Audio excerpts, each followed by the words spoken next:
The daily problem is best time to buy and sell stock with cooldown. If you want to pause and read it, now's the time.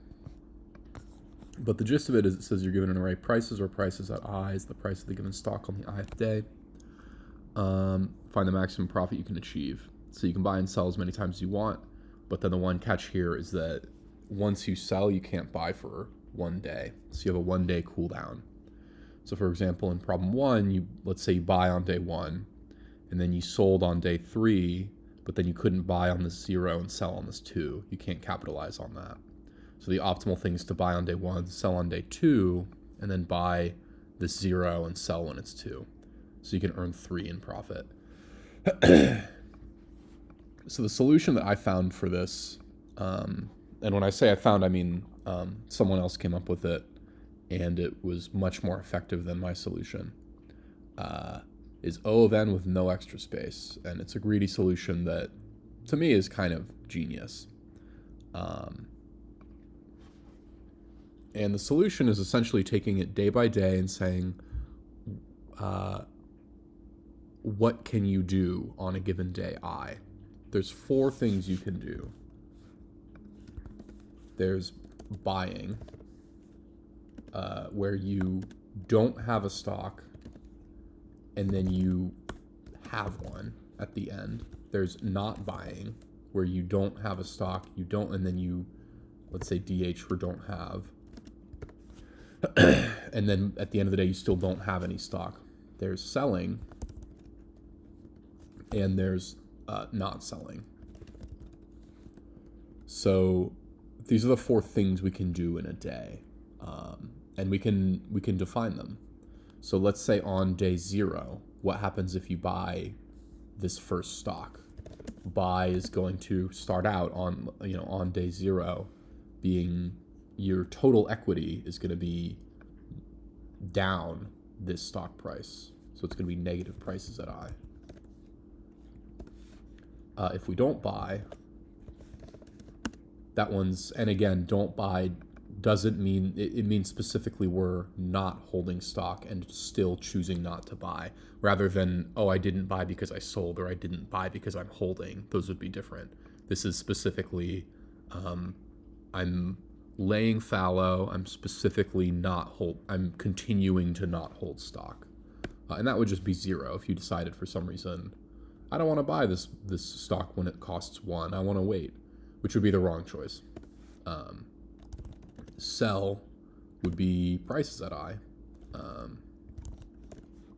except it wouldn't be, because on the first day we haven't bought or sold anything, and the logic of this is going to line up better later, but for now we can say sell is 0, and the semantics of this are sort of, what if we had bought this stock for an equivalent price in the past in negative time, and now we're selling it, we're getting back to 0.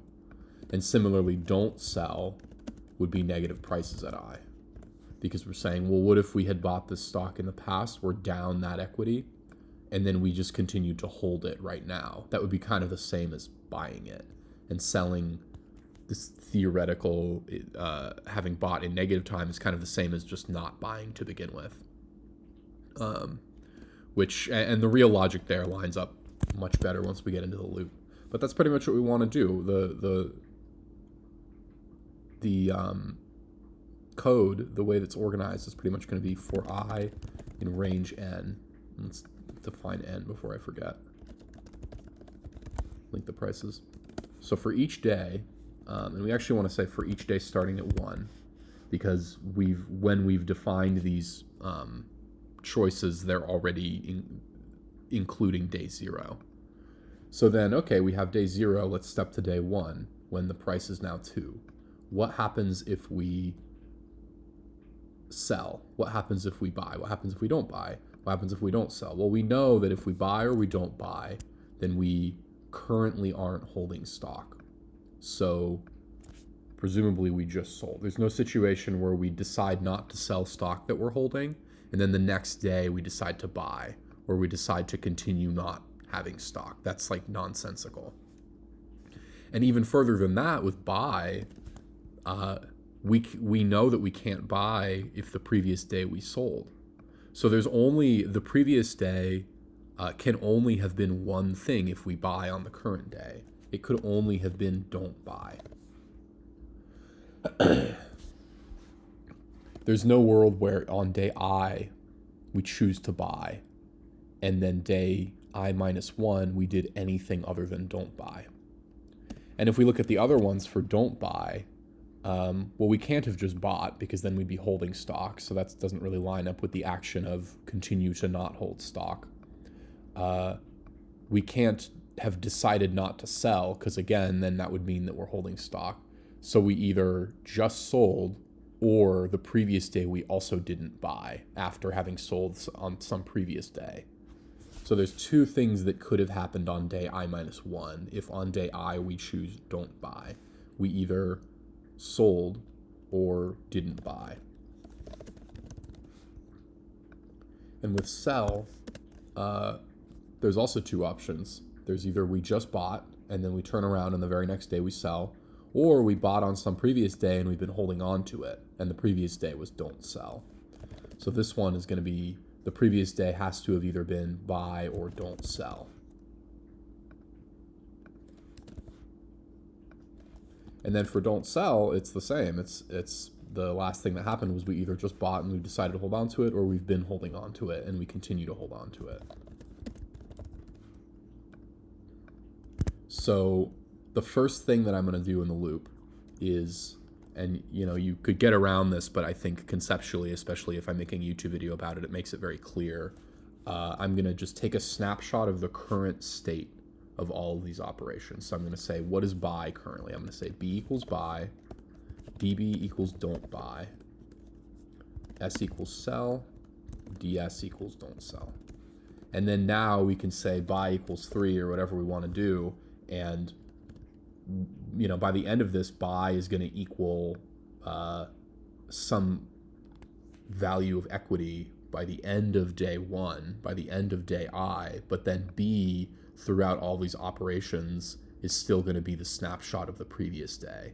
So it's sort of like a loop where you could say something like prev equals cur, like previous equals current, and then you're working with day I minus 1 while you're manipulating day I. So the fact that we take the snapshot and we set these values to have these buffer values allows us to reference the previous day. So then for buy, again, if we look up, there's only one thing that could have happened. We didn't buy on the previous day. So whatever equity was there when we hadn't bought, we're just taking away prices at I. We're saying, great, we earned whatever amount of money on day I minus 1. Now on day I, if we chose to buy, all we're doing is just taking that value when we chose not to buy on the previous day and subtracting the current price of the stock. So we say buy equals DB minus prices at I.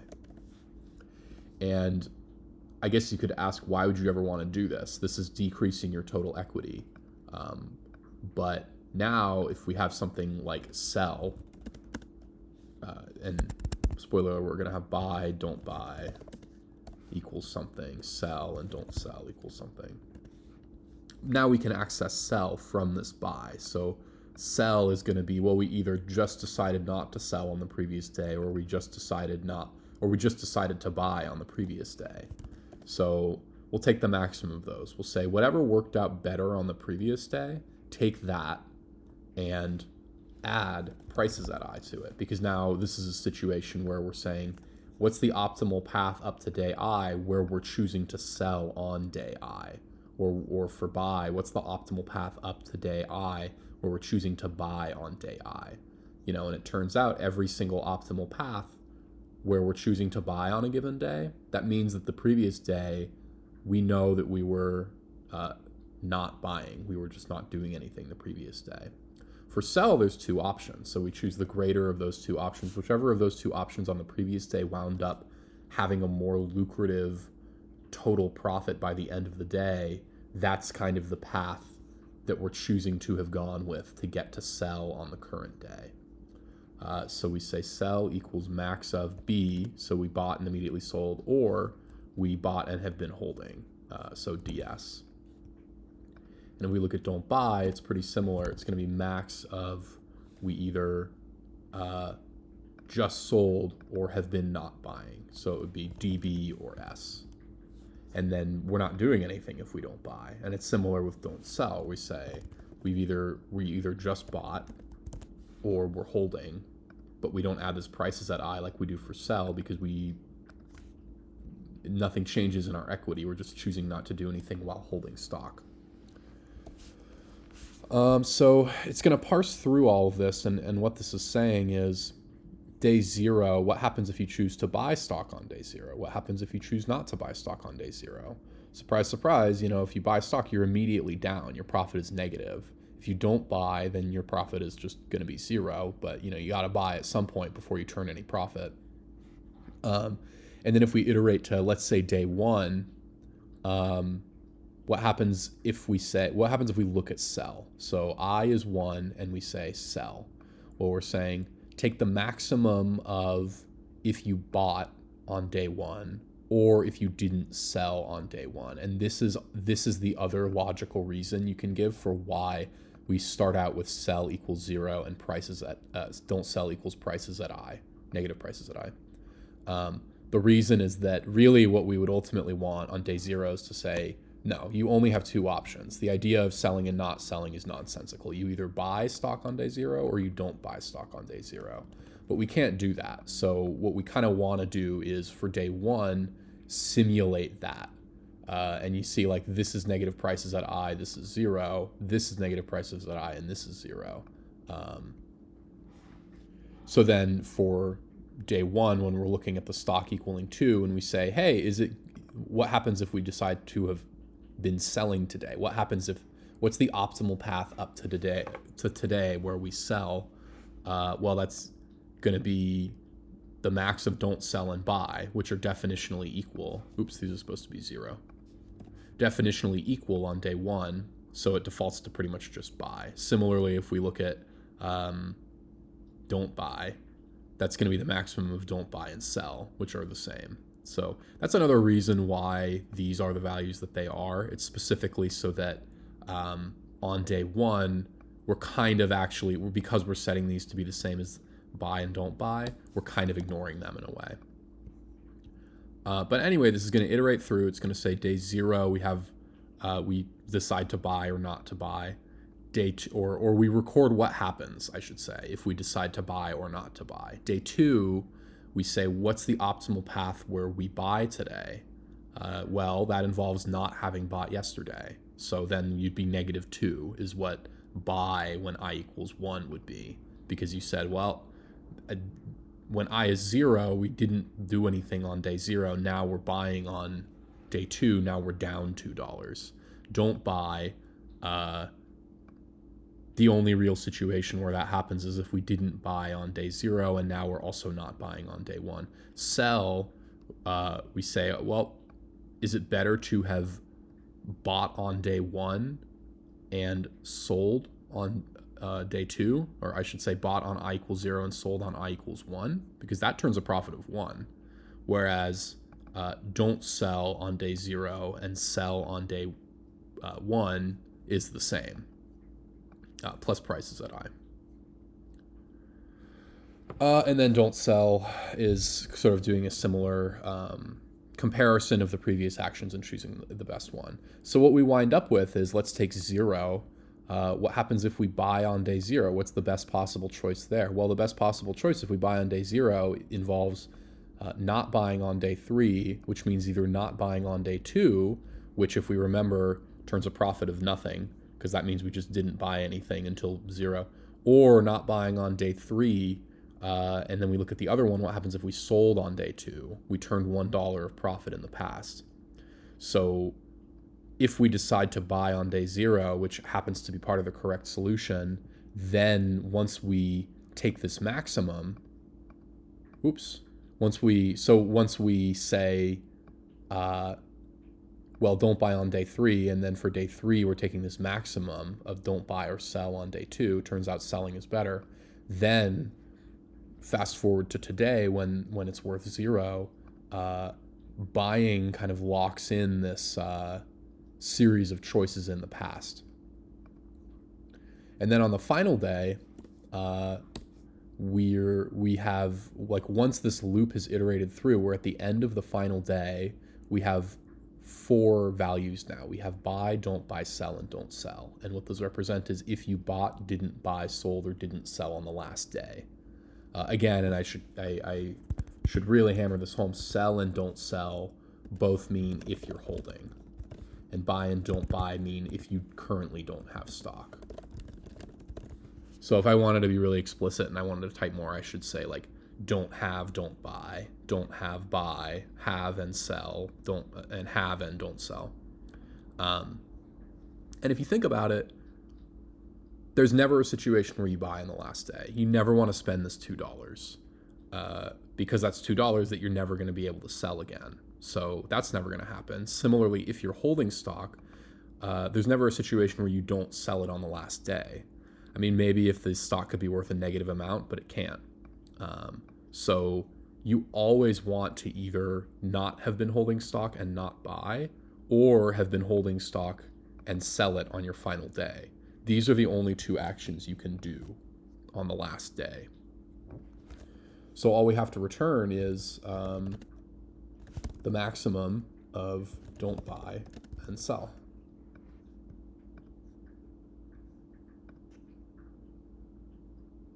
And it seems like the time complexity does quite well, and the memory does even better, which makes sense. I think almost all the solutions are O of 1. Yeah, like even the better solutions are O of 1 space complexity, and the time complexity, I think almost all the solutions are O of 1. This is definitely a problem that you could classify as a dynamic programming problem. I bet that's in the related topics. However, I think of this solution as definitely a greedy solution, because you're saying, actually, I don't need to keep track of a huge array of stuff. I don't need to like tabulate in order to not recalculate things. All I need to do is just keep a current track of, and I can figure this out at any given day. What's the best possible profit I can make up to day I, if I'm buying today, if I'm not buying today, if I'm selling or if I'm not selling. And you just recalculate that. You try all of them for every day I. And the trick to the problem is realizing that there's a way to do this without having the problem cascade into a horrible O of 2 to the n or O of 4 to the n time complexity, because you can just look at the previous day and take the maximum of those values. And I think actually it's worth thinking pretty hard about what these max functions are doing when you're taking the maximum of these 2 values from the previous day. That seems kind of like, oh, I guess that makes sense. You're trying to maximize your profit. You use the maximum function. But if you think about it, like, there's actually some really important choice making going on here. And not only that, this choice is not resulting in our code having to branch into a bunch of different paths. It's doing it all linearly. And these maximum comparators are allowing us to do that.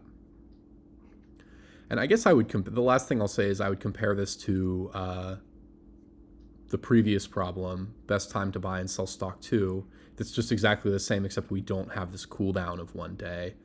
And at first glance, I mean, the answer is extremely simple in comparison.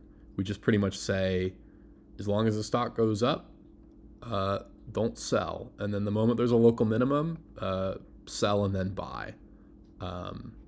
And you can literally just keep track of your total profit as you go. You can just say, well, we've made this much profit this far. Who cares about the past? Who cares about the future?